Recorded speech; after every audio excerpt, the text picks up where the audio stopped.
Hello students. Last class में हमने सीखा कि नस्ट इक्वेशन के बारे में, और एक लेसन हमने और सीखा इक्विलिब्रियम कांस्टेंट और स्टैंडर्ड इलेक्ट्रोड पोटेंशियल के बीच में। तो इक्विलिब्रियम कांस्टेंट और स्टैंडर्ड इलेक्ट्रोड पोटेंशियल की बीच में रिलेशन था जो हमने लास्ट क्लास में आपको बताया था। वो रिलेशन है ई नॉट सेल बराबर E naught cell to 0.0591 upon n log base of 10 kc। ये जो फार्मूला था ये क्या बताता था कि ई नॉट सेल और इक्विलिब्रियम कांस्टेंट के बीच में रिलेशन। ई नॉट सेल का मतलब स्टैंडर्ड इलेक्ट्रोड पोटेंशियल, n का मतलब number of electrons involve during redox reaction, kc का मतलब इक्विलिब्रियम कांस्टेंट। ये हमने क्लास 11th में kc के बारे में पढ़ा था। तो इस इक्वेशन का फ़ायदा ये है कि अगर हमको ई नॉट सेल की वैल्यू दी है तो हम इक्विलिब्रियम कांस्टेंट निकाल सकते हैं, या इक्विलिब्रियम कांस्टेंट दिया है तो हमको ई नॉट सेल की वैल्यू निकाल सकते हैं।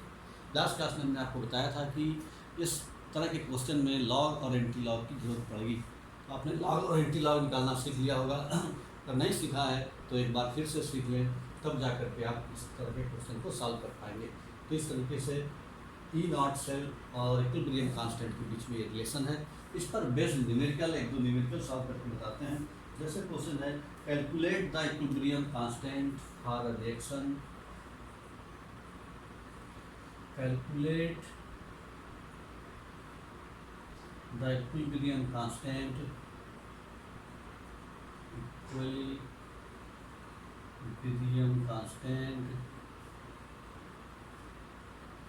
calculate the equilibrium constant for a reaction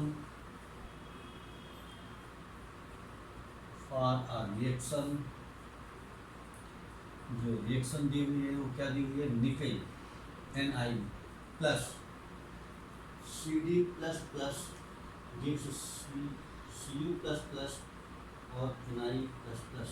तो जो Ni है ये आपका Cu, Ni आपका सॉलिड में है, यहाँ पर Cu प्लस प्लस ये आपका एक्वस फॉर्म में है, ये आपका चेंज हो रहा है Ni प्लस प्लस एक्वस में, और ये चेंज हो रहा है आपका Cu सॉलिड में। तो ये जो रिएक्शन दिया हुआ है, ये रिएक्शन आपको दिया हुआ है इसके बीच में। Calculate the given the value of this and this, value of उनको गिवन है, given the value of given E not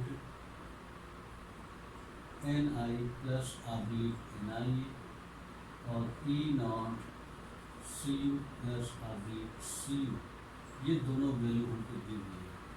क्या क्या वैल्यू दी हुई है, Ni ऑब्लिक वैल्यू और Cu माइनस 0.25 वोल्ट, और कॉपर की जो वैल्यू दी हुई है बच्चों वो दी है आपका प्लस 0.34 वोल्ट प्लस 0.34 वोल्ट।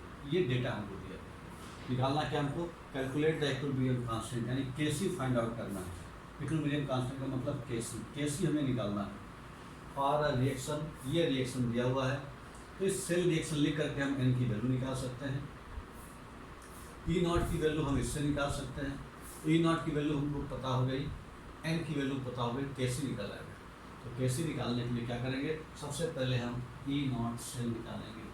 ई नॉट सेल बराबर फार्मूला होता है E naught cathode minus E naught anode, और ये दोनों value standard reaction electrode potential होनी चाहिए, यानी both should be in SREP।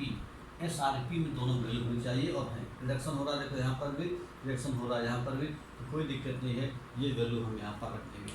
यहाँ पर रिएक्शन लिखा हुआ है, निकल जो है इसका ऑक्सीडेशन हो रहा है और इसका रिडक्शन हो रहा है, यानी कैथोड जो है वो कॉपर पर जो रिएक्शन हो रही है वो कैथोड पर है, और जो निकल वाला रिएक्शन है वो एनोड पर है। ठीक है, तो यहाँ पर हम फार्मूला लगाएंगे E naught cathode minus E naught anode. तो कैथोड पर रिडक्शन होती है तो यानी कॉपर वाला लिखेंगे पहले, ये वैल्यू हो जाएगी 0.34 माइनस ये की वैल्यू है इतनी, तो माइनस 0.25।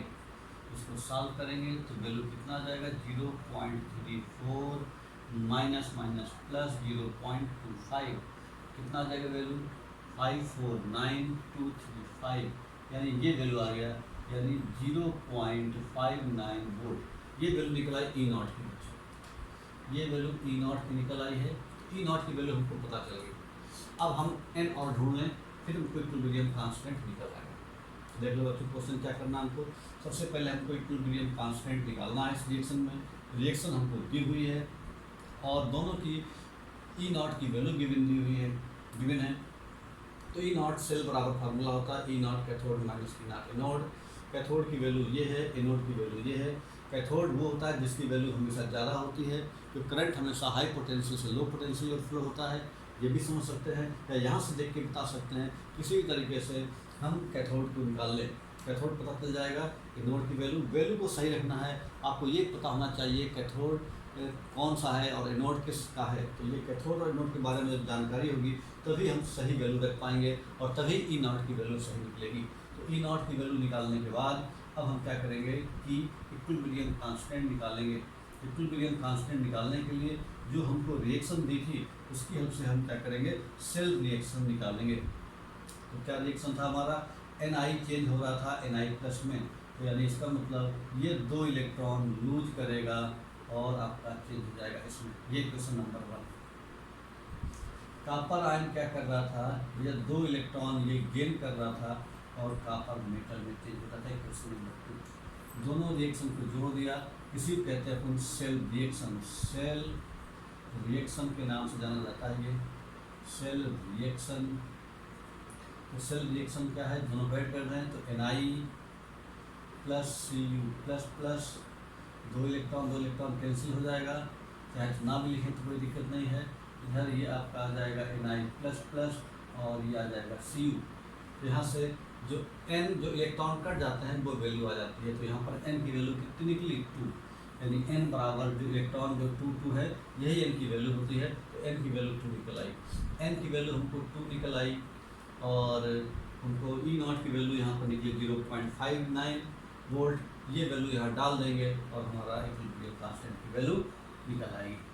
इसी इक्वेशन में हम वैल्यू पुट करेंगे।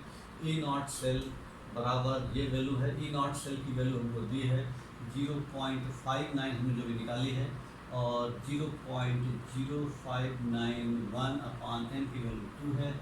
log बेस ऑफ 10 Kc, ये 2 से इधर मल्टीप्लाई कर देना, 2 × 0.59 ये आ गया और ये चीज़ नीचे आ जाएगी 0.059 = log बेस ऑफ 10 Kc, ये वैल्यू आ गई। ठीक है, ये लगभग 9 है तो इसको हमने 9 मान लिया, इसको सॉल्व करने में आसानी रहेगी। अब पॉइंट आकर के 0 बढ़ाएंगे, यहाँ पर 1 2 3 पॉइंट है, यहाँ पर आपके 2 पॉइंट है तो 1 0 ऊपर बढ़ जाएगा। तो ये कैंसिल हो के आ जाएगा 10, यानी ये वैल्यू आ जाएगी हमारी log बेस ऑफ 10 Kc बराबर 20। तो जो Kc है इसकी वैल्यू हो जाएगी आपकी 1 × 10⁻20। तो ये हमारा इक्विलिब्रियम कांस्टेंट की वैल्यू निकल आएगी। तो Kc बराबर बच्चों निकला है हमारा 1 × 10⁻20। इस तरीके से हम क्वेश्चन को सॉल्व करते हैं और इक्विलिब्रियम कांस्टेंट की वैल्यू निकाल सकते हैं। तो फार्मूला आपको याद रखना चाहिए, फार्मूले में जो चीज़ें हैं उनका क्या मतलब है ये पता होना चाहिए अच्छी तरीके से।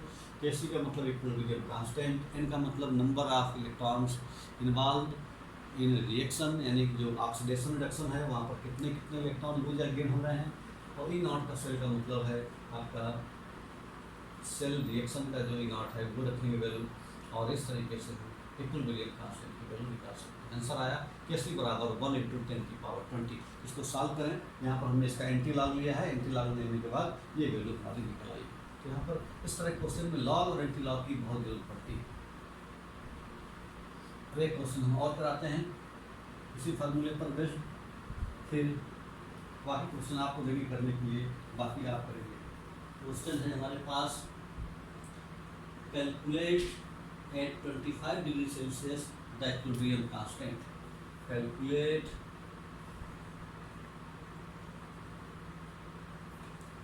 at 25 degree Celsius the equilibrium constant. Equilibrium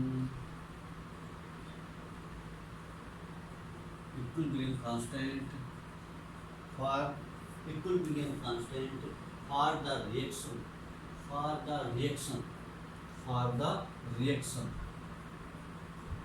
for the reaction reaction क्या है Cu plus 2Ag plus gives Cu plus plus plus 2Ag ये जो रिएक्शन दिया हुआ है ये रिएक्शन आपको दिया हुआ है Cu plus plus plus 2Ag ठीक है E नॉट की वैल्यू दी हुई है सेल की ई नॉट सेल की वैल्यू दी डायरेक्ट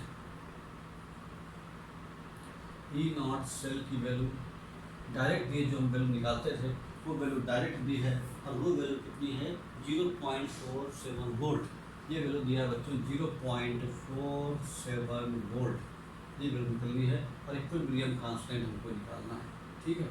और यहाँ पर हमको इक्विलिब्रियम कांस्टेंट निकालना है तो हमें फार्मूला पता है कि तो 25 डिग्री सेल्सियस पर होता है तो हमारे पास जो रिलेशन है वो है ई नॉट सेल बराबर 0.0591/n log बेस ऑफ 10 यहाँ पर 1 लिखे चाहने की कोई दिक्कत नहीं कंसंट्रेशन कैसे ये फार्मूला हमारे पास। अब हमको इक्विलिब्रियम कांस्टेंट निकालना है नहीं काम करना है ई नॉट सेल की वैल्यू कितनी थी 0.47 बराबर 0.0591/n n हम क्या करेंगे यहाँ पर जो सेल रिएक्शन है तो यहाँ पर n निकाल लेंगे और उसके बाद में log बेस ऑफ 10 Kc ये फॉर्मूला अप्लाई कर देंगे। अब यहाँ पर हमको n चाहिए तो n के लिए हमें क्या करना पड़ेगा सेल रिएक्शन लिखनी पड़ेगी तो सेल रिएक्शन हम यहाँ पर लिख देते हैं साइड में। सेल रिएक्शन कैसे निकलेगी Cu चेंज हो रहा है आपका Cu प्लस में यानी लूजिंग ऑफ इलेक्ट्रॉन यानी ऑक्सीडेशन हो रहा है और ये 2Ag प्लस क्या करेगा 2 इलेक्ट्रॉन को गेन करके 2Ag में चेंज हो जाएगा। इस तरीके से जब सेल रिएक्शन लिखेंगे तो हो जाएगा Cu plus 2Ag plus gives Cu plus plus plus 2Ag ये आ जाएगा यानी n की वैल्यू यहाँ पर आ गई 2 यहाँ पर n की जगह डाल देंगे 2 वैल्यू ये हो जाएगा 0.47 = 0.0591/2 log बेस ऑफ 10 Kc ये वैल्यू आ गई। तो इसको सॉल्व करेंगे तो क्रॉस मल्टीप्लाई करेंगे अपॉन 1 कर देंगे इसका एक्सपोनेंट मल्टीप्लाई इसका एक्सपोनेंट मल्टीप्लाई तो 0.47 का मल्टीप्लाई 2 में होगा और हमारी वैल्यू बन जाएगी कुछ इस तरीके से 0.47 × 2 0.47 × 2 जो अपान में हम नीचे आ जाएगा 0.0591 = log बेस ऑफ 10 Kc ये वैल्यू आएगी।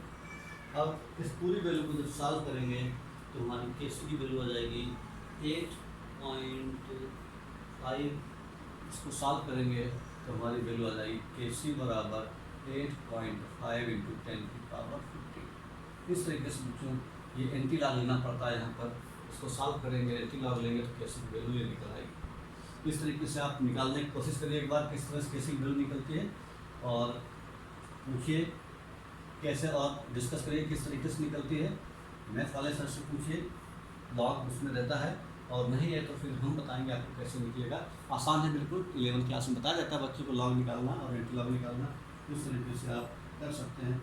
इस फार्मूले पर जो बेस्ड क्वेश्चन बनते हैं इस तरीके से हम इक्विलिब्रियम कांस्टेंट निकाल सकते हैं। किसी रिएक्शन में अगर इक्विलिब्रियम कांस्टेंट दिया है तो उससे हम ई नॉट सेल की वैल्यू निकाल सकते हैं। ठीक है ई नॉट सेल की वैल्यू दी हुई है इक्विलिब्रियम कांस्टेंट दिया है और रिएक्शन नहीं दी है तो उससे हम n की वैल्यू निकाल सकते हैं कितने नंबर ऑफ इलेक्ट्रॉन यहाँ पर इन्वॉल्व थे। उसके बाद बच्चों अगला रिलेशन है रिलेशन बिटवीन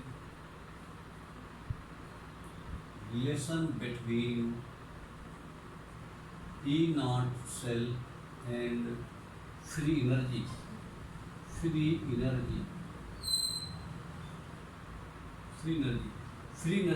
और ई नॉट सेल के बीच में क्या रिलेशन है बच्चों। फ्री एनर्जी को ही हम लोग पहले गिब्स एनर्जी के नाम से जानते थे। गिब्स एनर्जी जिसको हम डेल्टा G से डिनोट करते हैं ये आपने सीखा होगा 11th क्लास में थर्मोडायनामिक्स चैप्टर के बारे में। वहाँ पर गिब्स एनर्जी की वैल्यू होती थी। यहाँ पर जो रिलेशन है वो हमारा पास है डेल्टा G नॉट बराबर -NE0F ये रिलेशन है आपका गिब्स एनर्जी और ई नॉट के बीच में। गिब्स एनर्जी जो है वो किसी भी रिएक्शन के बारे में बताती है वो रिएक्शन स्पॉन्टेनियस है या नहीं। स्पॉन्टेनियस का मतलब जो अपने आप होता है, और किसी रिएक्शन के लिए डेल्टा जी नॉट की वैल्यू 0 है तो इसका मतलब रिएक्शन इक्विलिब्रियम की पोजीशन में है।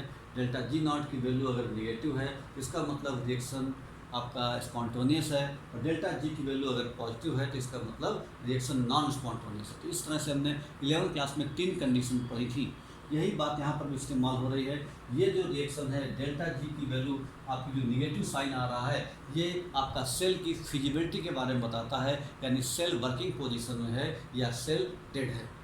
अगर डेल्टा जी की वैल्यू निगेटिव में आ रही है तो इसका मतलब सेल वर्किंग पोजीशन में है, यानी स्पॉन्टेनियस रिएक्शन है, यानी फिजिबल है। और अगर डेल्टा जी की वैल्यू पॉजिटिव है इसका मतलब सेल डेड है, सेल वर्किंग पोजीशन में नहीं है, यानी नॉन स्पॉन्टेनियस है। और डेल्टा जी की वैल्यू ई नॉट निगेटिव तभी निकलेगी जब ई नॉट पॉजिटिव हो, ठीक है। तो डेल्टा जी नॉट बराबर negative value when E not should be positive, should be positive. मतलब ये हुआ कि डेल्टा जी नॉट की वैल्यू तभी निगेटिव निकलेगी जब ई नॉट की वैल्यू पॉजिटिव हो। दूसरे शब्दों में हम ये भी कह सकते हैं कि अगर किसी सेल का ई नॉट की वैल्यू निगेटिव आती है, तो ई नॉट की वैल्यू अगर निगेटिव आती है तो डेल्टा जी नॉट पॉजिटिव हो जाएगा और रिएक्शन हो जाएगी नॉन स्पॉन्टेनियस।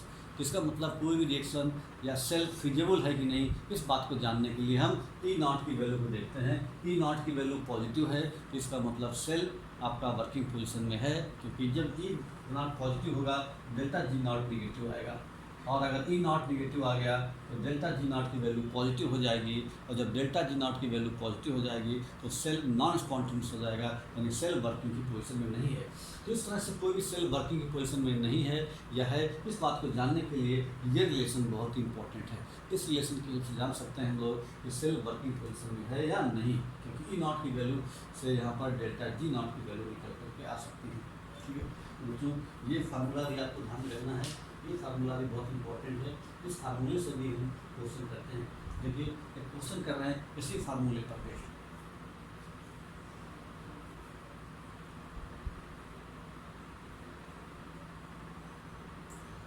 क्वेश्चन कहा गया है calculate the maximum work that can be obtained from the calculate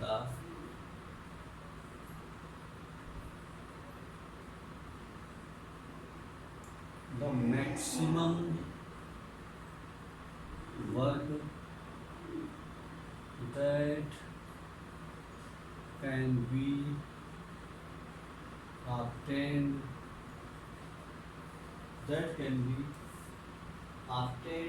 from the Daniell cell, that can be obtained from the Daniell cell, Daniell cell। Daniell cell क्या था हमारा? Daniel cell है आपका zinc change हो रहा है इसमें, जेरेन ऑब्लिक जेरेन प्लस प्लस एक्वस, और यहाँ पर ये है C plus plus aqueous oblique C. ये सेल को रिप्रेजेंट किया गया है, ये डेनियल सेल है, ये डेनियल सेल के बारे में बता रहा है, ठीक है। Given that E naught zinc and E naught copper are, given that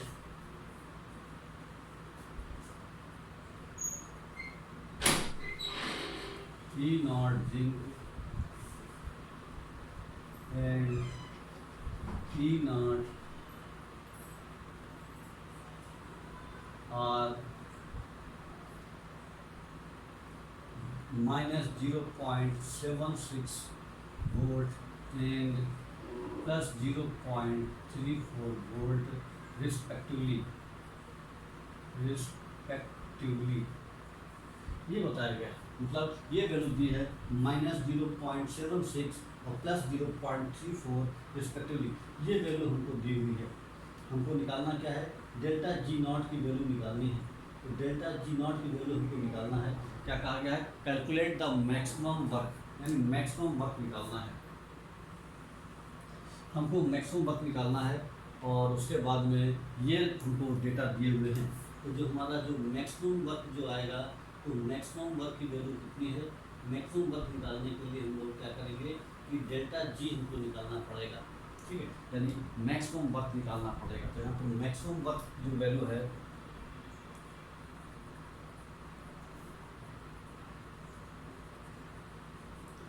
maximum work वही होता है बराबर माइनस डेल्टा जी नॉट।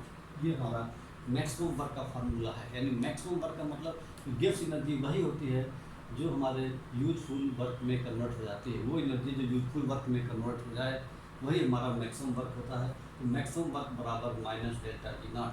अब हम डेल्टा जी नॉट की वैल्यू निकालेंगे यहाँ से। तो डेल्टा जी नॉट बराबर फार्मूला था माइनस ई नॉट एफ। तो ये लगाएंगे।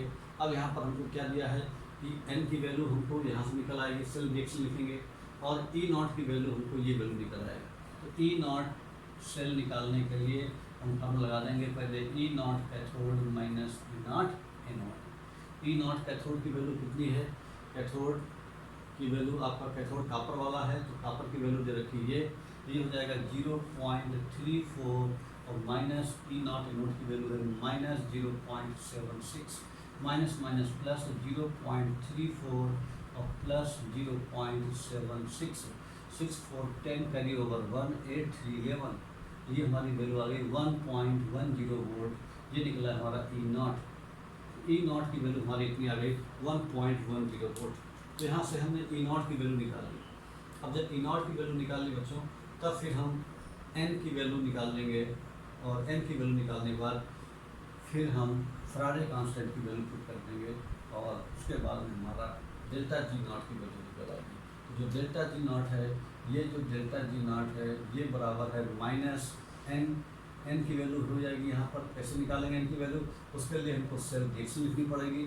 सेल रिएक्शन कैसे लिखेंगे?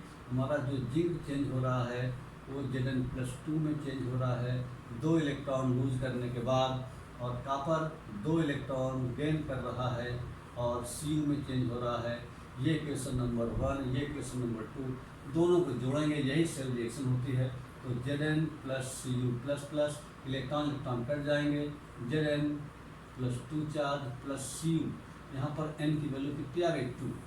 यहाँ पर हम डाल देंगे माइनस n की वैल्यू हो जाएगा 2, और ई नॉट की वैल्यू निकली है 1.10, एंड एफ का मतलब होता है 96500 फैराडे कांस्टेंट। तो ये हमारा डेल्टा जी नॉट की वैल्यू आ गई हमारी कितनी?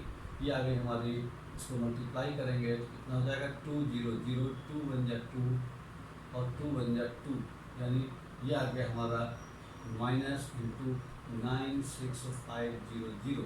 ठीक है, 100 से मल्टीप्लाई करके सॉल्व कर लेंगे तो जो डेल्टा जी नॉट की वैल्यू आएगी वो आ जाएगी हमारी माइनस, सॉल्व करेंगे सारी वैल्यू को तो ये आ जाएगा माइनस 202.300 212,300 जूल। ये आ जाएगा जूल। तो इसको अगर हम सॉल्व करेंगे किलो जूल निकलेंगे तो हमारी वैल्यू आ जाएगी इसमें। तो हमारा मैक्सिमम वर्क हो जाएगा, मैक्सिमम वर्क बराबर हो जाएगा माइनस डेल्टा जी नॉट, यानी ये वैल्यू हमारी हो जाएगी 212,300 जूल। ये आंसर आ गया। ये हमारा मैक्सिमम वर्क निकला है। इस तरीके से हम क्या करते हैं कि सॉल्व करके ये वैल्यू निकाल लेते हैं कि मैक्सिमम वर्क जो है वो हमारा आता है माइनस डेल्टा जी नॉट, और हमको फार्मूला पता है डेल्टा जी नॉट बराबर होता है minus n E naught F. F का मतलब होता है फैराडे कांस्टेंट, जिसकी वैल्यू होती है 96500 कूलम। ये हमारी वैल्यू होती है 1 फैराडे की, यानी since 1 Faraday equals to 96500 coulomb. ये हमारी वैल्यू रहती है। हमने स्टार्टिंग में बताया था इस रूम में जब हमने इलेक्ट्रोलिसिस बताया था उस समय। ठीक है, और यहाँ पर एन का मतलब number of electrons involve in redox reaction. E not का मतलब ई नॉट की वैल्यू ई नॉट सेल निकला है। तो इस तरीके से हम किसी भी क्वेश्चन में हम अगर हमको वैल्यू दी हुई है ई नॉट की और एन की वैल्यू, तो हम उसकी हेल्प से गिब्स एनर्जी की वैल्यू निकाल सकते हैं। ठीक बच्चों, इस तरीके से कोई भी सेल के बारे में हम ये सारी बातें बता सकते हैं। उसके बाद एक क्वेश्चन और कर सकते हैं हम लोग। इस क्वेश्चन में कहा गया है कि for a cell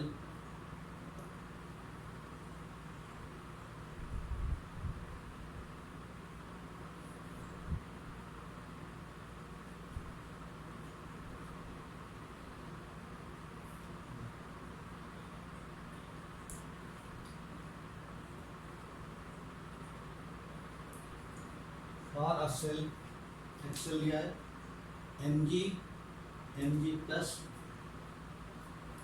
M G जो है ये चेंज हो रहा है एम जी प्लस प्लस में, शार्ट ब्रिज है, और ए जी प्लस चेंज हो रहा है ए जी में। ये एक्वस है, यहाँ पर ये एक्वस है, ये सॉलिड है, और यहाँ पर ये सॉलिड है। ठीक, ये हमको सेल दिया हुआ है, ये एक प्रकार का वोल्टेज सेल दिया हुआ है। Calculate the equilibrium constant in 25 degree Celsius. Calculate the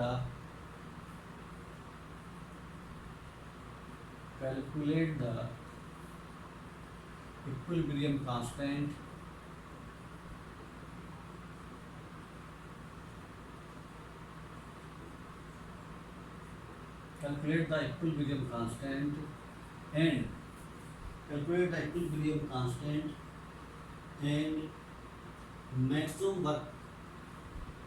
and maximum work that can be obtained by the cell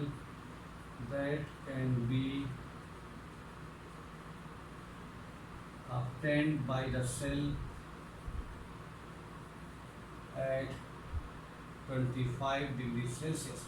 ये क्वेश्चन है, हमको एक सेल दिया हुआ है, एक प्रकार का वोल्टेज सेल है, ठीक है, और उसमें कहा गया इक्विलिब्रियम कांस्टेंट निकालने कहा गया है। इक्विलिब्रियम कांस्टेंट का मतलब हमको निकालना है केसी, और यहाँ पर कहा गया मैक्सिमम वर्क डन, ये भी है ऑब्टेन्ड बाय द सेल। ठीक है, ये हमको 25 डिग्री सेल्सियस पर है, और हमको जो वैल्यू दी हुई है वो एम जी की वैल्यू दी है और ए जी की वैल्यू दी है। एम जी की वैल्यू दी है हमको -2.37, यानी गिवन क्या है, गिवन है E naught M G M G equals to -2.37 volt, -2.37 volt, और सिल्वर का दिया है 0.08 वोल्ट, और सिल्वर की वैल्यू दी है E not a ji plus ए जी बराबर ये प्लस 0.08 वोल्ट, 0.08 वोल्ट, ये वैल्यू हमको दी हुई है सिल्वर की। तो हमें पहले क्या करना है कि हमको इक्विलिब्रियम कांस्टेंट निकालना है और मैक्सिमम वर्क निकालना है। दोनों के फार्मूले हमने 2 क्वेश्चन किए, तो दोनों बार हमने एक बार इक्विलिब्रियम कांस्टेंट का फार्मूला बताया था और एक बार मैक्सिमम वर्क का फार्मूला बताया था। दोनों फार्मूले हम लगा सकते हैं। एक फार्मूला लगेगा हमारा ई नॉट बराबर 0.0591/n log base of 10 kc, ये पहला फार्मूला। अब दूसरा फार्मूला लगेगा मैक्सिमम वर्क, जो मैक्सिमम वर्क बराबर माइनस डेल्टा जी नॉट, और डेल्टा जी नॉट बराबर है -NE0F। तो ये 2 फार्मूले लगेंगे बच्चों, ये 2 फार्मूले से मिलकर के क्वेश्चन लगेगा। तो इस तरीके से हम क्या करेंगे कि यहाँ पर सबसे पहले ई नॉट निकालेंगे, क्योंकि ई नॉट जब तक इसमें भी आ रहा है ई नॉट यहाँ पर भी इस्तेमाल हो रहा है। तो ई नॉट निकालने के लिए हमारे पास रिलेशन है ई नॉट सेल बराबर E naught cathode minus E naught anode बराबर ई नॉट कैथोड और एनोड, यहाँ पर हमको वैल्यू निकालना है। तो कैथोड कौन सा है, एनोड कौन सा है, यहाँ पर एनोड पर ऑक्सीडेशन हो रहा है, कैथोड प्रोटेक्शन हो रहा है, यानी सिल्वर वाला कैथोड है और वो वाला एनोड है। तो कैथोड हमारा हो जाएगा 0.08 माइनस, और अंदर भी माइनस है 2.37, ये हो जाएगा आपका 2.37 प्लस में 0.08 पॉइंट 0.08 जोड़ देंगे इसमें, 8715 कैरी ओवर 1314, ये निकलेगा 2.45। तो ई नॉट की वैल्यू निकल आई बच्चों 2.45, ई नॉट की वैल्यू 2.45 निकल आई। ई नॉट की वैल्यू यहाँ पर रख देंगे, एन की वैल्यू निकाल लेंगे। एन की वैल्यू कैसे निकालेंगे, एन की वैल्यू के लिए हमको सेल रिएक्शन चाहिए। तो सेल रिएक्शन कैसे मिलेगी, हमको एम जी चेंज हो रहा है Mg+2 में 2 इलेक्ट्रॉन लूज करके, ये क्वेश्चन नंबर 1 है। यहाँ पर Ag चेंज हो रहा है 1 इलेक्ट्रॉन गेन करके Ag में यहाँ पर। और हमने बताया जब भी सेल रिएक्शन लिखेंगे तो यहाँ पर जो n की वैल्यू बराबर होनी चाहिए। तो यहाँ पर 2 इलेक्ट्रॉन है, यहाँ पर 1 इलेक्ट्रॉन है, इसको इक्वल करने के लिए हम मल्टीप्लाई कर देंगे 2 से। तो 2 से मल्टीप्लाई कर देंगे बोथ द साइड्स, तो यहाँ पर 2 से मल्टीप्लाई कर देंगे 2 से मल्टीप्लाई करके रिएक्शन को जोड़ देंगे तो ये बन जाएगा सेल रिएक्शन।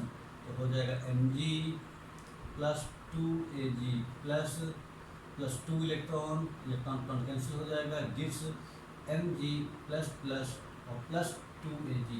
तो ये हमारी सेल रिएक्शन हुई और यहाँ पर जो n की वैल्यू निकली निकली 2, तो यहाँ पर n की वैल्यू हम डाल देंगे 2, E नॉट की वैल्यू निकली हमारी 2.45 वोल्ट, n की वैल्यू निकली 2। तो इन दोनों के हेल्प से हम इक्विलिब्रियम कांस्टेंट की वैल्यू निकाल सकते हैं। ठीक है बच्चों, आप इक्विलिब्रियम कांस्टेंट की वैल्यू निकालना, फिर जब ना तो आए तो हमको बताना n की वैल्यू पता हो गई हमको, E नॉट की वैल्यू पता है, खाली हमको Kc की वैल्यू निकालनी रहेगी।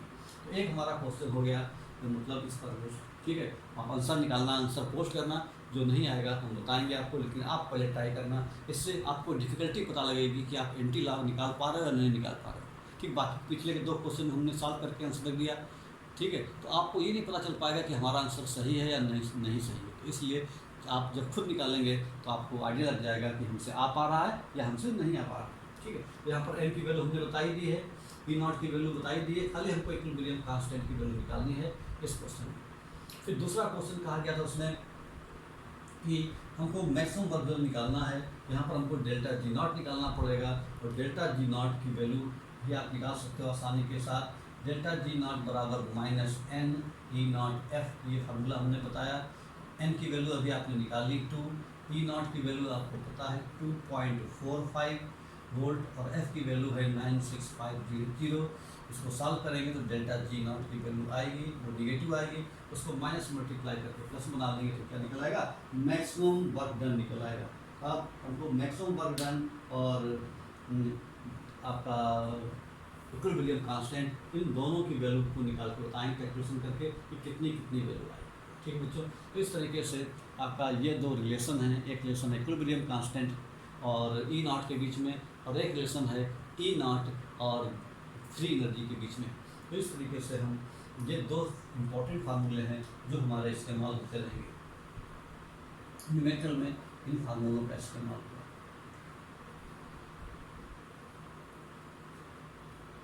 अब बच्चों हम इसका आगे सीखेंगे कंसंट्रेशन सेल। कंसंट्रेशन सेल किसको कहते हैं, व्हाट आर कंसंट्रेशन सेल। तो कंसंट्रेशन सेल के बारे में हम लोग पढ़ेंगे कि कंसंट्रेशन सेल आखिर किसको कहते हैं।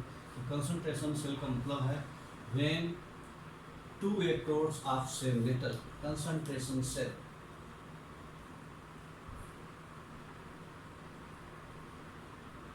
कंसंट्रेशन सेल क्या होते हैं, तो कंसंट्रेशन सेल किसको कहते हैं, तो यहाँ पर लिख सकते हैं हम लोग। कंसंट्रेशन सेल का डेफिनेशन है कि when 2 electrodes of same metal, when 2 electrodes of same metal, when 2 electrodes of same metal are dipped separately, are dipped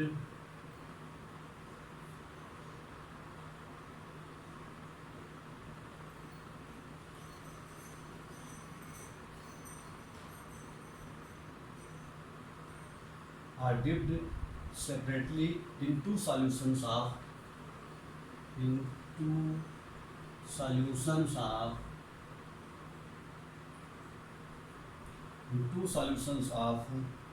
same electrolyte ठीक है, but different concentration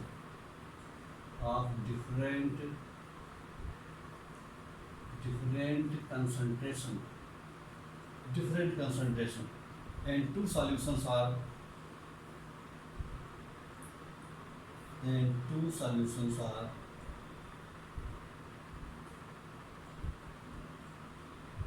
connected, and 2 solutions are connected by salt bridge,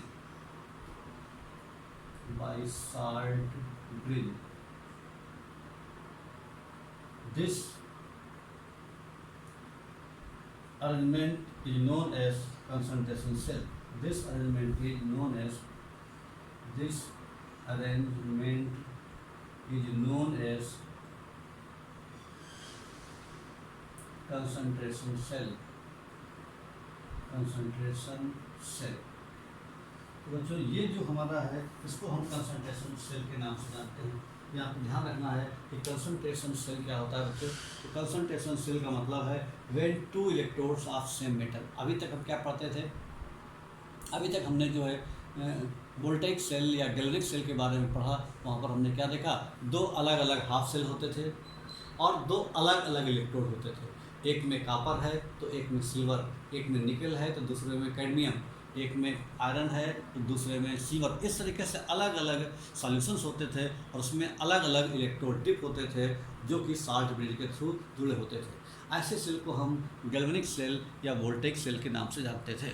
ठीक है, अगर galvanic cell, voltage cell अगर anode zinc का बना हो और कैथोड कॉपर का बना हो तो ऐसे वोल्टेज सेल को डेनियल सेल कहा जाता था। तो कुल मिलाकर के देखा जाए तो डेनियल सेल, वोल्टेज सेल और गैल्वेनिक सेल एक ही जैसे सेल हैं। ठीक, एक ही चीज़ है लगभग। लेकिन कंसंट्रेशन सेल इस सेल से अलग है। वहाँ पर दो अलग अलग सॉल्यूशन होते थे और दो अलग अलग रॉड होती थी। यहाँ पर क्या है, जो सॉल्यूशन है इलेक्ट्रोलाइट है वो भी सेम है, जो रॉड है वो भी सेम है, यानी सेम रॉड। अगर इसमें एक में कॉपर की रॉड है तो दूसरे में भी कॉपर की रॉड है। Same rod dipped in same electrolyte, यानी रॉड भी सेम है और जिसमें डिप है वो इलेक्ट्रोलाइट भी सेम है। तो फिर डिफरेंट क्या है, जो इलेक्ट्रोलाइट है उसका कंसंट्रेशन अलग अलग है। जैसे मान लीजिए कि हमने एक में लिया कॉपर सल्फेट और दूसरे में भी ले लिया कॉपर सल्फेट। एक में राड डिप कर दी कॉपर की, दूसरे में राड भी डिप कर दी गई कॉपर की। तो फ़र्क क्या है, कॉपर सल्फेट का जो कंसंट्रेशन है वो अलग अलग है, तभी इसका नाम है कंसंट्रेशन सेल। यानी जो इलेक्ट्रोलाइट भी सेम है, इलेक्ट्रोड भी सेम होते हैं। फ़र्क खाली किस बात का है कि जो इलेक्ट्रोलाइट है उनका कंसंट्रेशन अलग अलग है। कंसंट्रेशन का मतलब उनकी मोलरिटी अलग अलग है। मोलरिटी का मतलब 1 लीटर सॉल्यूशन में different number of moles present हैं। कहने का मतलब है कोई सॉल्यूशन गाढ़ा है या कोई सॉल्यूशन पतला। ठीक है, तो इस तरीके से सेल को हम कंसंट्रेशन सेल के नाम से जानते हैं। कंसंट्रेशन सेल दो प्रकार के होते हैं, लिख लीजिए, these are two types. These are two types, ये दो प्रकार के होते हैं। कौन कौन से होते हैं? नंबर 1, एक को बोलते हैं हम लोग इलेक्ट्रोड कंसंट्रेशन सेल और दूसरे को बोलते हैं इलेक्ट्रोलाइट कंसंट्रेशन सेल। एक होता है आपका इलेक्ट्रोड कंसंट्रेशन सेल और दूसरा होता है आपका इलेक्ट्रोलाइट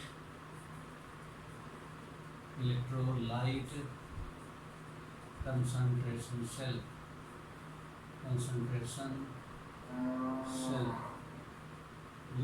तो इस तरीके से दो प्रकार के सेल होते हैं कंसंट्रेशन सेल, एक इलेक्ट्रोड कंसंट्रेशन सेल और दूसरा इलेक्ट्रोलाइट कंसंट्रेशन सेल। तो किस देखिए, when two electrodes of same metal are dipped separately in two solutions of same electrolyte. Electrolyte भी सेम है, इलेक्ट्रोड भी सेम है, दोनों चीज़ें सेम है।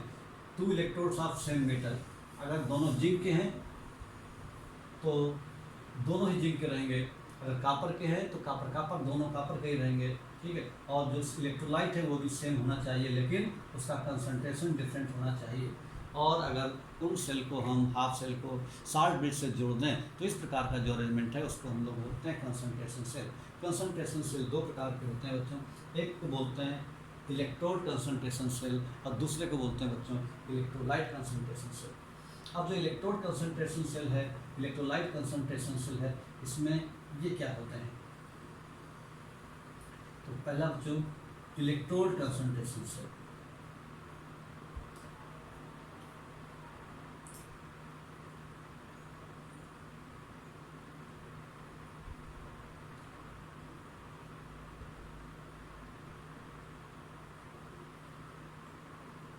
इलेक्ट्रोड कंसंट्रेशन सेल, यहाँ पर क्या है कि जो इलेक्ट्रोड है उसका कंसंट्रेशन अलग होना चाहिए। यानी ये जो आपका कंसंट्रेशन सेल है ये एक प्रकार का जो गैसियस इलेक्ट्रोड होता है, जो गैस इलेक्ट्रोड होता है उसमें इस्तेमाल होता है, गैस इलेक्ट्रोड के केस में। जैसे आपका hydrogen cell, hydrogen standard hydrogen जो सेल था उस तरह का जो सेल होता है वहाँ पर इस तरह का कंसंट्रेशन सेल कहा जाता है। जैसे आपका जो दो आपके हाइड्रोजन इलेक्ट्रोड हैं उनमें आपका दोनों का प्रेशर अलग अलग होगा, ठीक है। यानी जब गैस इलेक्ट्रोड होता है तो कंसंट्रेशन की जगह प्रेशर का इस्तेमाल किया जाता है, और जब वो सॉल्यूशन होता है गैस के फॉर्म में नहीं होता, लिक्विड के फॉर्म में रहता है, तब वहाँ पर कंसंट्रेशन शब्द का इस्तेमाल करते हैं। तो यहाँ पर जैसे प्लेटिनम का इलेक्ट्रोड है, प्लेटिनम का इलेक्ट्रोड, और उसके बाद में जो हाइड्रोजन गैस है इसका प्रेशर मान लिया हमने P1, और ये आपका चेंज हो रहा है H+ में, और उसके बाद में ये जो है आपका H2 है, H+H2, इसका P2, ये हमने, ये एक प्रकार का सेल है, इसको हम लोग बोलते हैं हाइड्रोजन सेल, ठीक है, हाइड्रोजन सेल है। और यहाँ पर ये आपका P2। तो यहाँ पर हम क्या देखते हैं कि ये जो आपका H2 है चेंज हो रहा है H+ में, यानी क्या हो रहा है, इलेक्ट्रॉन लूज कर रहा है, और फिर ये H+ क्या कर रहा है, H2 में चेंज हो रहा है, यानी इलेक्ट्रॉन गेन करके हाइड्रोजन बना रहा है। तो ये जो है ये एनोड है, और इधर ये दिखाई पड़ रहा है ये कैथोड है। तो ये हमको एनोड और कैथोड हमको ये यहाँ से पढ़ना पड़ेगा, ठीक है। अब यहाँ पर दोनों की सेल रिएक्शन लिखनी पड़ेगी। जब सेल रिएक्शन लिखेंगे तो एनोड का रिएक्शन लिखेंगे, एनोड रिएक्शन, एनोड रिएक्शन लिखेंगे। तो एनोड पर बच्चों क्या होता है, हमेशा ऑक्सीडेशन होता है। ऑक्सीडेशन का मतलब होता है लूजिंग ऑफ इलेक्ट्रॉन, यानी ये क्या कर रहा है, हाइड्रोजन इलेक्ट्रॉन को लूज कर रहा है और क्या बना रहा है, H+, ठीक है। इसका मतलब ये क्या हुआ, H+ में चेंज हो गया, और यहाँ पर हम हाफ H2 लिख दें तो रिएक्शन में बैलेंस हो जाएगी +1 इलेक्ट्रॉन। तो ये हमारा इक्वेशन नंबर 1 आ गया, यानी ये हमारी एनोड रिएक्शन निकली, ठीक है। और ये जो H2 है इसका प्रेशर इस समय कितना था, P1, ये ध्यान रखना है, प्रेशर जरूर रखें ध्यान, नहीं तो सब कुछ कट जाएगा। फिर कैथोड रिएक्शन लिखेंगे, कैथोड पर होने वाली रिएक्शन, कैथोड पर कौन सी रिएक्शन होती है बच्चों, कैथोड पर हमेशा रिडक्शन होती है, ध्यान रखना। रिडक्शन का मतलब होता है गेनिंग ऑफ इलेक्ट्रॉन। तो ये H+ इलेक्ट्रॉन गेन करके H में चेंज हो रहा है, तो H+ आपका इलेक्ट्रॉन गेन करेगा और क्या चेंज हो जाएगा, हाफ H2 में चेंज हो जाएगा। और ये जो H2 है इसका प्रेशर P2 है, ये प्रेशर नंबर 2। ध्यान रखिए प्रेशर जरूर लिखेंगे, अदरवाइज प्रेशर नहीं लिखेंगे तो ये भी H2 ये भी H2 कैंसिल हो जाएगा, इसलिए इनको लिखना जरूरी है। उसके बाद बच्चों सेल रिएक्शन लिख लेंगे। सेल रिएक्शन जो है इन दो रिएक्शन को जोड़ने पर आएगी, सेल रिएक्शन। तो सेल रिएक्शन कैसे आ रही है बच्चों, यहाँ पर आ रहा है आपका हाफ H2 P1 और plus H+ +1 electron gives H+ +1 electron plus half H2 और P2। ये बच्चों हमारी सेल रिएक्शन निकल करके आ गई। तो सेल रिएक्शन हमारी ये निकल के आ गई। तो देखो ध्यान से क्या हो रहा है, यहाँ पर ये इलेक्ट्रॉन कैंसिल हो गया, ये कैंसिल हो गया, ये बच गया। P1 P2 है, ये भी सेम, लेकिन यहाँ इन दोनों का प्रेशर अलग है, इसलिए ये नहीं कटेंगे। इसलिए P1 P2 को ध्यान से रखना है। तो P1 P2 नहीं रखोगे ध्यान से तो ये भी काट दोगे और फिर कुछ नहीं बचेगा, सब कुछ 0 हो जाएगा। इसलिए P1 P2 ध्यान रखना है। ये भी हाइड्रोजन गैस है, ये भी हाइड्रोजन गैस है, लेकिन दोनों आपके जो गैस इलेक्ट्रोड हैं उन दोनों का प्रेशर अलग अलग है, ठीक है। तो ये हमारी सेल रिएक्शन निकल करके आ गई। अब जब सेल रिएक्शन निकल करके आ गई तब यहाँ पर जो हम फार्मूला लगा लेते हैं हम लोग, E बराबर E0 सेल माइनस, इक्वेशन है E बराबर E0 cell minus 0.0591 upon n। n की वैल्यू कितनी है, 1 इलेक्ट्रॉन दोनों में है, तो n बराबर हो जाएगा 1 log base of 10 concentration of product upon concentration of reactant. ये फार्मूला हमारा होता था। अब यहाँ पर जो कंसंट्रेशन सेल है, तो कंसंट्रेशन सेल का अगर हम E0 निकालेंगे तो E0 बराबर E0 cathode minus E0 anode आएगा, इस तरीके से। लेकिन चूंकि ये हमारे कंसंट्रेशन सेल है उसमें दोनों इलेक्ट्रोड एक ही होते हैं, जिसका मतलब जो कैथोड की वैल्यू होगी वो एनोड की वैल्यू होगी, यानी E0 जो कंसंट्रेशन सेल है उसके लिए E0 की वैल्यू हमेशा 0 हो जाया करेगी।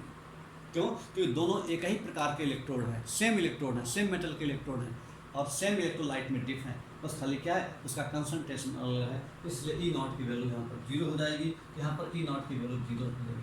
जब E0 की वैल्यू 0 रख देंगे E बराबर हमारा फार्मूला बन जाएगा। देखो बच्चों ध्यान से एक बार क्या क्या किया गया है। यहाँ पर ये आपका हाइड्रोजन इलेक्ट्रोड को जिस तरह से रिप्रेजेंट किया जाता है वो है, ये आपका ऑक्सीडेशन हो रहा है, ये आपका रिडक्शन हो रहा है। चाहें तो यहाँ पर हमें ऐसा भी लाइन लगा सकते हैं, शॉर्ट ब्रिज वाली 2 लाइन भी लगा सकते हैं, ठीक है ना। चाहें तो भी कोई दिक्कत नहीं है। यहाँ पर कामा की जगह हम चाहें एक लाइन ऐसे भी लगा सकते थे। इस तरीके से हम सेल को रिप्रेजेंट करते हैं, और सेल को रिप्रेजेंट करने पर 2 रिएक्शन हो रही है, एक एनोड पर और एक कैथोड पर, वही हमने लिखा है खाली। फिर हमने सेल रिएक्शन लिखा, एन की वैल्यू निकाली, नर्स इक्वेशन अप्लाई किया। ई नॉट की वैल्यू 0 इससे निकली क्योंकि कैथोड और एनोड सेम मेटल के होते हैं, इस वजह से ई नॉट की वैल्यू 0 आ गई। तो इस तरीके से बच्चों यहाँ पर जब ई नॉट की वैल्यू 0 आ जाएगी तो ई नॉट की वैल्यू 0 हम रख देंगे फार्मूले में, और हमारा जो फार्मूला बन जाएगा वो आपका रिड्यूस हो जाएगा। ई बराबर ई नॉट 0 हो गया तो -0.0591 अपॉन एन की वैल्यू आ गई बच्चों 1 और लॉग बेस ऑफ 10, ठीक है। कंसंट्रेशन ऑफ प्रोडक्ट, अब देखो जो सेल रिएक्शन हमारी बची थी, ये प्रोडक्ट हमारा ये आया, ये प्रोडक्ट है और रिएक्टेंट ये है। तो कंसंट्रेशन ऑफ प्रोडक्ट यानी क्या रखेंगे हम लोग, P2 ऊपर रखेंगे कंसंट्रेशन P2, नीचे क्या हो जाएगा P1, और इसके ऊपर ही पावर 1/2 है, इसके ऊपर पावर 1/2 है, तो होल पावर 1/2 लिख सकते हैं बच्चों। ये हमारी वैल्यू आ गई। अब बच्चों E बराबर क्या हो जाएगा -0.0591 अपॉन 1 लॉग n की पावर n, तो क्या हो जाएगा ये n log n, तो ये हो जाएगा n का मतलब 1/2 और log P2 अपॉन P1, ये वैल्यू आ जाएगी। तो बच्चों क्या हो जाएगा -0.0591 अपॉन 2 ये हो जाएगा log base of 10 P2 upon P1। ये रिलेशन निकल करके आ गया हमारा, इसका न्यूमेरिकल लग सकते हैं E बराबर ये, ठीक बच्चों। ये रिलेशन निकल के आया तो हमारा ये एक फार्मूला बन गया हमारा कि अगर कोई हमारा इलेक्ट्रोड हो जो आपका इलेक्ट्रोड कंसंट्रेशन से हो तो उसके ई निकालने के लिए फार्मूला है। अब यहाँ देखिए माइनस साइन है, अगर हम इसको ऊपर ले जाएंगे इसको नीचे ले जाएंगे तो ये वैल्यू प्लस हो जाएगी। इसी फार्मूला चाहे यही लगा तो कोई दिक्कत नहीं है, नहीं तो अगर हमको लगाना है ऊपर कर देंगे तो ये हो जाएगा प्लस कर दिया यहाँ 0.0591/2 log बेस ऑफ 10, ये हो जाएगा P1 अपॉन, ध्यान रखना बच्चों यहाँ पर हमने क्या चेंज किया है P2 अपॉन P1 है तो साइन माइनस है, और जब यहाँ पर हमने साइन प्लस कर दिया ये हो जाएगा P1 अपॉन P2। इस तरीके से ये जो E की वैल्यू हमारी निकल आई कंसंट्रेशन सेल निकालने के लिए, जब इलेक्ट्रोड कंसंट्रेशन सेल है तो ये फार्मूला अप्लाई होता है, क्योंकि इलेक्ट्रोड कंसंट्रेशन सेल वही होता है जो कि गैस इलेक्ट्रोड होता है, और वहाँ पर हम लोग प्रेशर लेते हैं गैस इलेक्ट्रोड केस। और जो दूसरा कंसंट्रेशन सेल है जिसका नाम है electrolyte concentration cell. Electrolyte concentration cell जो है वो भी आपका कुछ इसी तरीके का होता है बच्चों। इलेक्ट्रोलाइट कंसंट्रेशन सेल,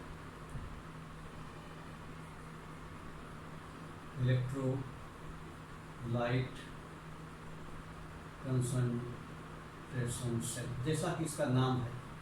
अब की क्या होगा, सेम मेटल की रॉड सेम इलेक्ट्रोलाइट में डिप की जाएगी, लेकिन जो इलेक्ट्रोलाइट है उसका कंसंट्रेशन डिफरेंट होगा, जबकि पहले वाले में जो इलेक्ट्रोड थे उनका कंसंट्रेशन डिफरेंट था, तभी उसका नाम है electrode concentration cell.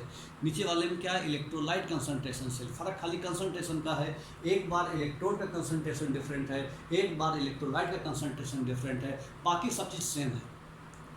Electrode concentration cell में भी क्या था, same electrodes are dipped in same electrolyte, और इलेक्ट्रोलाइट कंसंट्रेशन सेल में भी यही रहेगा, same electrodes are dipped in same electrolyte. तो फ़र्क क्या है दोनों में, दोनों में हम सेम बातें बोल रहे हैं, फ़र्क खाली ये इतना ही है, जो इलेक्ट्रोड कंसंट्रेशन सेल में जो इलेक्ट्रोड रहते हैं उनका कंसंट्रेशन डिफरेंट होता था। जैसा कि हमने देखा था यहाँ पर 2 बार हमने हाइड्रोजन का इस्तेमाल किया, एक बार रखा P1, एक बार रखा P2। ऐसे ही जो इलेक्ट्रोलाइट कंसंट्रेशन सेल हैं, आपके इलेक्ट्रोड सेम मेटल के रहेंगे, लेकिन जो इलेक्ट्रोलाइट है उनका कंसंट्रेशन अलग अलग रहेगा, ठीक है बच्चों। तो यहाँ पर इस तरह का जो सेल है इसको बोलते हैं हम लोग इलेक्ट्रोलाइट कंसंट्रेशन के सेल के नाम से जानते हैं, जिसमें आपका इलेक्ट्रोलाइट का कंसंट्रेशन डिफरेंट रहता है, बाकी सब कुछ सेम रहता है। जैसे मान लीजिए कि हमारे पास कॉपर मेटल की रॉड है, हमने कॉपर के सॉल्यूशन में इसको डिप किया, ठीक है, ये कॉपर की रॉड है, सॉलिड है ये आपका कॉपर का सॉल्यूशन है, उसमें हमने डिप किया, इनको साल्ट ब्रिज से जोड़ दिया। फिर हमने क्या किया, कॉपर के सॉल्यूशन में कॉपर की रॉड को डाल दिया। तो यहाँ पर क्या देख रहे हैं कि दो सॉल्यूशन बने हुए हैं। तो इस तरीके से समझ सकते हैं कि हमारे पास एक बर्तन है, ये दूसरा बर्तन हमारे पास ये है, यहाँ पर जो रॉड डाली गई है वो कॉपर की रॉड डाली गई है, ये भी रॉड कॉपर की डाली गई है। इन दोनों रॉड को जोड़ दिया है हमने गैल्वेनोमीटर से, ठीक है। ये गैल्वेनोमीटर जुड़ा हुआ है, ये कॉपर की रॉड है, कॉपर की, ये भी रॉड कॉपर की है। यहाँ पर जो सॉल्यूशन भरा हुआ है ये, यहाँ पर सॉल्यूशन भी सेम है, कॉपर सल्फेट है, और यहाँ पर भी सॉल्यूशन सेम है, कॉपर सल्फेट है। और इन दोनों को हमने शॉर्ट ब्रिज से जोड़ दिया, ऐसे करके शॉर्ट ब्रिज से जोड़ दिया, शॉर्ट ब्रिज। तो हम क्या देख रहे हैं, सेम रॉड है, कॉपर की रॉड यहाँ पर भी, कॉपर की रॉड यहाँ पर भी है, यहाँ पर भी कॉपर सल्फेट है, यहाँ पर भी कॉपर सल्फेट है, दोनों चीज़ें सेम है। तो फर्क क्या है, खाली यहाँ पर जो कॉपर सल्फेट है इसका कंसंट्रेशन हमने मान लिया C1, इसका कंसंट्रेशन C2 मान लिया, यानी कंसंट्रेशन सेल इनका इसीलिए कहे जाते हैं क्योंकि इलेक्ट्रोलाइट जो हैं उनका कंसंट्रेशन अलग अलग है, तभी इसको बोलते हैं इलेक्ट्रोलाइट कंसंट्रेशन सेल, ठीक है। यहाँ पर हमने मान लिया इसका कंसंट्रेशन C1 है, यहाँ पर इसका मान लिया कंसंट्रेशन C2 है। तो इस तरह का जो सेल है, उस तरह के जो सेल है उसका हम जो E की वैल्यू निकालेंगे वो वैल्यू हमारी क्या आ जाएगी। इस तरह का जब हम E की वैल्यू जब निकालेंगे तब हमारी कुछ वैल्यू निकल करके आएगी, तो क्या फॉर्मूला बनेगा वो हमको देखना है यहाँ पर। समझे बच्चों, इस तरह का जो सेल हमने जो दिखाया है उसी पर से रिप्रेजेंट किया है। नीचे हमने डायग्राम बना के दिखाया था, ऊपर एक मैथमेटिकल दिखा रहे हैं, ठीक है। यहाँ पर जो Cu++ है उसका कंसंट्रेशन C2 है, यहाँ पर कंसंट्रेशन C1 है, ठीक है। तो यहाँ पर क्या देख रहे हैं, सबसे पहले हम लिखेंगे इसकी सेल रिएक्शन। तो जब सेल रिएक्शन लिखेंगे तो क्या देखेंगे, Cu चेंज हो रहा है Cu++ में, 2 इलेक्ट्रॉन को लूज कर रहा है, ये रिएक्शन एनोड पर हो रही है, एनोड पर हमेशा ऑक्सीडेशन होती है। कैथोड पर जो रिएक्शन होगी वो हमेशा रिडक्शन होती है। रिडक्शन में क्या होता है, गेनिंग ऑफ इलेक्ट्रॉन, तो इलेक्ट्रॉन गेन करता है, Cu++ क्या करेगा, 2 इलेक्ट्रॉन गेन कर लिया और आपका बन गया Cu। तो यहाँ पर ध्यान रखना है कि जो Cu+1 है इसका कंसंट्रेशन C1 है, इसका कंसंट्रेशन C2 है, दोनों इक्वेशन को जोड़ देंगे, ये इक्वेशन नंबर 1, ये इक्वेशन नंबर 2, तो सेल रिएक्शन आ जाएगी। तो सेल रिएक्शन हो जाएगी Cu+, ये हो जाएगा C2, और इलेक्ट्रॉन कैंसिल हो जाएंगे, ये हो जाएगा Cu++, और ये हो जाएगा C1 और प्लस Cu, ठीक है। और इलेक्ट्रॉन कैंसिल हुए और यहाँ पर Cu और Cu भी कैंसिल हो गए। ये हमारे सेल रिएक्शन बचे बच्चों। अब इसमें क्या कहा गया है, अब इसमें कहा गया है, फॉर्मूला लगाएंगे E बराबर E0 -0.0591/n log base of 10 concentration of product upon concentration of reactant, ये वैल्यू बात आ गई। E0 की वैल्यू 0 होती है, E0 = 0 for concentration cell, for concentration cell के लिए E0 की वैल्यू 0 होती है। पिछली बार हमने बताया क्यों 0 होती है। तो यहाँ पर जब हम डालेंगे वैल्यू तो यहाँ पर आगे ऊपर लिख देते हैं साफ करके, एक बार ध्यान से देख लो। इलेक्ट्रोलाइट कंसंट्रेशन सेल का मतलब क्या होता है, जब जो इलेक्ट्रोलाइट है उसी का कंसंट्रेशन डिफरेंट हो तो उसको बोलते हैं इलेक्ट्रोलाइट कंसंट्रेशन सेल। जबकि इलेक्ट्रोड कंसंट्रेशन सेल में जो इलेक्ट्रोड होते थे उनका कंसंट्रेशन अलग होता था, और यहाँ पर जो इलेक्ट्रोड हैं मेनली वो गैसेस इलेक्ट्रोड होते हैं, इसलिए उनका प्रेशर अलग होता है। P1 P2 कंसंट्रेशन की जगह हम प्रेशर का इस्तेमाल करते हैं। तो यहाँ पर हमने क्या देखा कि E बराबर जो है E0 हो गया 0 हमारा, तो E बराबर E0 की वैल्यू 0 हो जाएगी, -0.0591/n की वैल्यू बच्चों आ गई 2, और log base of 10 concentration of product इसमें सेल रिएक्शन में क्या रहा C1, यानी C1 नीचे क्या जाएगा C2, यानी ये हमारा आ गया। इसको चाहे तो अगर हम वैल्यू हटा देंगे तो हमारा हो जाएगा E बराबर 0.0591/2 log base of 10 C2/C1 लिख सकते हैं, यानी यहाँ पर C2 का कंसंट्रेशन C1 से ज़्यादा होना चाहिए। ये वैल्यू हमारी निकल आए। इस तरह से हमने देखा कंसंट्रेशन सेल 2 प्रकार के होते हैं, एक को बोलते हैं हम लोग इलेक्ट्रोलाइट कंसंट्रेशन सेल और एक को बोलते हैं हम लोग इलेक्ट्रोड कंसंट्रेशन सेल। ठीक है बच्चों, 2 प्रकार के कंसंट्रेशन सेल का हमने जिक्र किया। अब बच्चों इनके बाद हम कुछ कमर्शियल सेल के बारे में जिक्र करेंगे, इस पर न्यूमेरिकल भी लगाएंगे। ठीक है, पहले कुछ कमर्शियल सेल के बारे में बात कर लेते हैं। ठीक है, तो जो कमर्शियल सेल है बच्चों, few commercial cells, few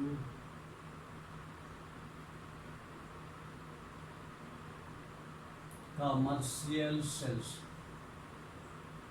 कुछ कमर्शियल सेल के बारे में जिक्र करेंगे। तो जो कमर्शियल सेल्स होते हैं, क्या होता है बच्चों, सेल के बारे में आपने देखा ही था। सेल हमारे दो प्रकार के होते थे मेनली, कौन से, एक होता था इलेक्ट्रोलिटिक सेल और दूसरा होता था आपका गैल्वेनिक सेल या फिर वोल्टाइक सेल या डेनियर सेल, ये तीनों एक ही बातें हैं। तो हमारे दो प्रकार के मेनली सेल होते थे, एक हमारा होता था इलेक्ट्रोलिटिक सेल और दूसरा गैल्वेनिक सेल। ठीक है, इलेक्ट्रोलिटिक सेल क्या होता था, जिसमें हम क्या करते थे कि इलेक्ट्रिकल एनर्जी को केमिकल एनर्जी में कन्वर्ट करते हैं। जो इलेक्ट्रिकल सेल है, इलेक्ट्रोलिटिक सेल है, उसमें हम क्या करते हैं, उसमें हम जो electrical energy is converted into chemical energy. लेकिन जो गैल्वेनिक सेल है, इसमें क्या करते हैं, chemical energy is converted into electrical energy. यानी जो इस प्रकार का जो आपका सेल है गैल्वेनिक सेल, इससे हमको इलेक्ट्रिसिटी मिलती है। क्यों, केमिकल एनर्जी इलेक्ट्रिकल एनर्जी में कन्वर्ट होती है। ठीक है, तो ऐसे ही हम आपके कुछ सेल के बारे में बताएंगे। ठीक है, तो यहाँ पर जो सेल है, और सेल का मतलब अकेला सेल है, और यहाँ पर एक शब्द बैटरी का भी इस्तेमाल होता है। तो बैटरी का मतलब है, जो बैटरी है इसका मतलब है कि 2 or more than 2 cells are connected in series, तो उसको बोलते हैं बैटरी। तो इस तरीके से सेल आपके दो प्रकार के होते हैं, एक को कहते हैं हम लोग प्राइमरी सेल और एक को बोलते हैं सेकेंडरी सेल। प्राइमरी सेल और दूसरा होता है बच्चों secondary cell.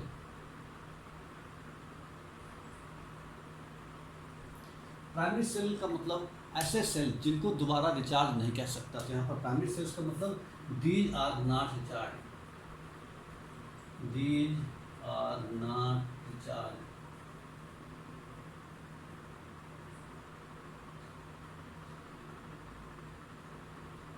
These are not recharge. ये सेल को अगर एक बार यूज हो जाने के बाद उनको दोबारा रिचार्ज नहीं किया जा सकता, ऐसे सेल को बोलते हैं हम लोग प्राइमरी सेल। और जो सेकेंडरी सेल्स होते हैं, these are recharge again and again, these are recharge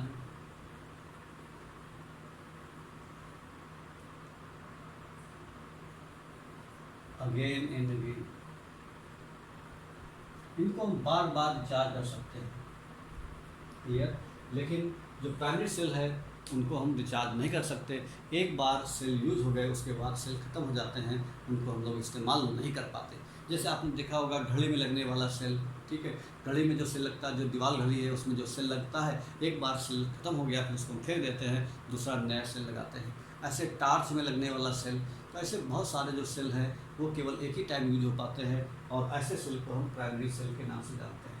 ठीक है, जो सेकेंडरी सेल है इनको हम बार बार इस्तेमाल कर सकते हैं, बार बार चार्ज कर सकते हैं। जैसे मोबाइल की बैटरी, उसको बार बार चार्ज करते हैं, या घर में लगने वाला इन्वर्टर।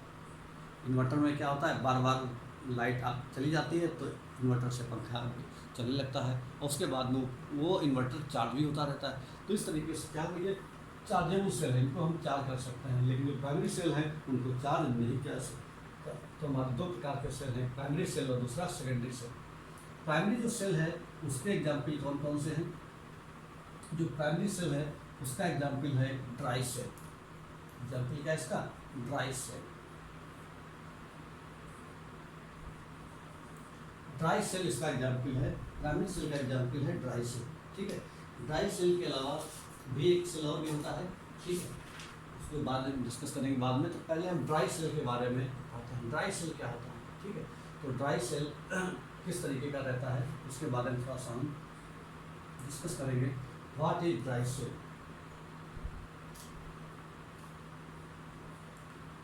ड्राई सेल एक प्रकार का लेक्लांसे सेल रहता है, लेक्लांसे सेल। ठीक है, वो ड्राई सेल रहता है ये, और वो ड्राई सेल आपका इस तरीके से बना रहता है। ये इसमें आपकी एक रॉड रखी रहती है ग्रेफाइट की रॉड, और ये जो है यहाँ पर ये जो आपका जिंक का कंटेनर रहता है, जिंक कंटेनर और ये ग्रेफाइट की रॉड होती है, ग्रेफाइट रॉड। क्लियर? जो जिंक कंटेनर है वो एनोड का काम करता है, एनोड का। एनोड आपको पता है नेगेटिव होता है, ठीक है। जो रॉड होती है यहाँ पर एक आपकी इसमें से तो लगी कैप लगी रहेगी, ये आपकी जो कैप है ये काम करती है आपका कैथोड का। आपको पता है कैथोड इसमें पॉजिटिव होता है और एनोड इसमें नेगेटिव होता है। मतलब इस तरीके का जो सेल रहता है, एक प्रकार का जो सेल रहता है उसमें आपका कैथोड और एनोड आपके बने रहते हैं, ठीक है। और इसमें जो है यहाँ पर ये जो यहाँ पर भरा हुआ है सॉल्यूशन, ये आपका एक पाउडर भरा रहता है मैग्नीज डाइऑक्साइड MnO2 और कार्बन का पाउडर रहता है। तो ये जिंक का कंटेनर होता है, ये ग्रेफाइट की रॉड होती है, ग्रेफाइट की रॉड जो कि कैथोड काम करती है। जो जिंक कंटेनर है वो काम करता है एनोड का, ठीक है। और यहाँ पर जो सॉल्यूशन भरा हुआ है वो मैग्नीज डाइऑक्साइड और कार्बन का पाउडर भरा हुआ है। और जो ये स्पेस है यहाँ पर आपका भरा हुआ है, ये चीज़ भरी हुई है आपकी अमोनियम क्लोराइड और zinc chloride. Clear? Ammonium chloride और जिंक क्लोराइड का मिक्सचर भरा हुआ है, ठीक बच्चों। तो ये हमारा सेल इस तरीके का यहाँ पर एक कैप लगी हुई है। इस प्रकार के सेल को हम लोग ड्राई सेल कहते हैं, ठीक है। तो ड्राई सेल में क्या रहता है, जिंक का कंटेनर रहता है और उसमें जो रॉड होती है वो ग्रेफाइट की रॉड होती है, ठीक। ग्रेफाइट आपने सुना ही होगा, ग्रेफाइट जैसे कार्बन के इलेक्ट्रॉन्स होते हैं, डायमंड और ग्रेफाइट यानी पेंसिल की रॉड जिससे बनी होती है वही ग्रेफाइट होता है। तो ग्रेफाइट की रॉड है और ग्रेफाइट की रॉड और इसके बीच में आपका मैग्नीज डाइऑक्साइड और कार्बन का पाउडर भरा हुआ है। और ये यहाँ जो खाली स्पेस है इधर ये वाला, इस पूरे पोर्शन में अमोनियम क्लोराइड और जिंक क्लोराइड भरा हुआ है। तो इस तरीके से बच्चों ये जो आपका सेल है इसको बोलते हैं हम लोग ड्राई सेल। और इस सेल पर होने वाले रिएक्शन कौन से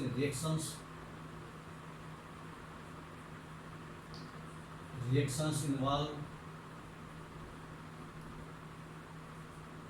कौन सी रिएक्शंस हो रही हैं। यहाँ पर पहले हो रही एनोड पर रिएक्शन, पहले बल्कि कैथोड देते हैं, कैथोड पर रिएक्शन, और एक रिएक्शन हो रही है एनोड पर रिएक्शन, ठीक है। तो कैथोड पर रिएक्शन क्या हो रही है, कैथोड पर क्या रिएक्शन हो रही है, जो आपका अमोनियम आयन है, अमोनियम आयन, ठीक है, और ये आपका इलेक्ट्रॉन गेन करेगा और MnO2 जो मैग्नीज डाइऑक्साइड है ये चेंज हो गया। जो मैग्नीज डाइऑक्साइड है ये MnOOH में चेंज हो जाएगा और जो आपका ये है ये चेंज हो जाएगा आपका अमोनिया में। इस तरीके से आपका जो ये रिएक्शन है ये रिएक्शन कैथोड पर रिएक्शन होती है। एनोड पर क्योंकि गेनिंग ऑफ इलेक्ट्रॉन है इसलिए कैथोड पर रिएक्शन हो रही है। एनोड पर क्या होगा, एनोड पर होगा ऑक्सीडेशन, जिंक कंटेनर है तो क्या होगा, इलेक्ट्रॉन को लूज करेगा, जिंक आपका चेंज हो जाएगा जिंक आयन में, इलेक्ट्रॉन लूज कर दिया उसमें। तो ये वाली रिएक्शन हुई ऑक्सीडेशन की। अब यहाँ से जो अमोनिया इवाल्व हुई उसने इस जिंक के साथ रिएक्शन कर लिया और हमारा बन गया Zn+2 और यहाँ पर अमोनिया के साथ रिएक्शन होगी, ये आपका कंपाउंड बन जाएगा ZnNH3 का होल ट्वाइस और ये आपका पॉजिटिव चार्ज। ये प्रकार का कॉम्प्लेक्स काम करता है, ये प्रकार का कॉम्प्लेक्स है, कॉम्प्लेक्स कंपाउंड बनाइए, इसका नाम है डाईहेमीन जिंक आयन, ठीक है। ये हम जब हम कॉम्प्लेक्स कंपाउंड या कोऑर्डिनेशन कंपाउंड जब पढ़ेंगे तो वहाँ पर उसके नाम लिखना सीखेंगे तो नाम हम आसानी से जान जाएंगे, बहुत आसान होता नाम लिखना। तो इस तरीके से क्या हुआ, जिंक आयन जो थे यहाँ पर और अमोनिया जो गैस यहाँ से निकली इन्होंने आपस रिएक्शन किया, ये हमारा सेल रिएक्शन होती है। ये कैथोड पर रिएक्शन है और ये एनोड पर रिएक्शन है। इस तरीके से कैथोड पर और एनोड पर रिएक्शन होने वाली है। ये जो आपका ड्राई सेल है, ये जो ड्राई सेल है इसका EMF की वैल्यू जो है वो 1.25 वोल्ट से लेकर के 1.50 वोल्ट के बीच में लाई करती है। ये वैल्यू इसकी EMF की वैल्यू इस सेल का जो EMF रहता है। और उसके बाद ये जो सेल है ये इसकी लॉन्ग लाइफ नहीं होती, ठीक है। लॉन्ग लाइफ ना होने का कारण ये है, यहाँ पर जो ये अमोनियम क्लोराइड है ये एसिडिक नेचर का है और अमोनियम क्लोराइड जो एसिडिक नेचर का है इस वजह से क्या होता है, जो जिंक का कंटेनर है उसको कोरोड कर देता है, ठीक है, उसमें कोरोजन कर देता है। कोरोड हो जाने की वजह से ये सेल धीमे धीमे खराब हो जाता है, भले चाहे उसको यूज ना किया जाए, वो रखे रखे खराब हो जाएगा। तो इस तरह का सेल का कमी ये है कि ये जो सेल है इसकी लॉन्ग लाइफ नहीं रहती। क्यों? क्योंकि यहाँ पर जो अमोनियम क्लोराइड इस्तेमाल हो रहा है वो जिंक कंटेनर को करोड कर देता है, तो इसलिए सेल अगर रखा है तो रखे रखे भी खराब हो जाता है। ठीक है बच्चों, तो इस तरीके से एक प्रकार का जो ड्राई सेल है वो एक प्रकार का प्राइमरी सेल है। अगर एक बार प्राइमरी सेल खराब हो गया तो फिर उसको फेंक देते, उसको दोबारा रिचार्ज नहीं कर पाते। ठीक बच्चों, अगली क्लास में हम सीखेंगे सेकेंडरी सेल के बारे में और आपका कंसंट्रेशन सेल, न्यूमेरिकल और फ्यूल सेल के बारे में हम डिस्कस करेंगे। ओके बच्चों।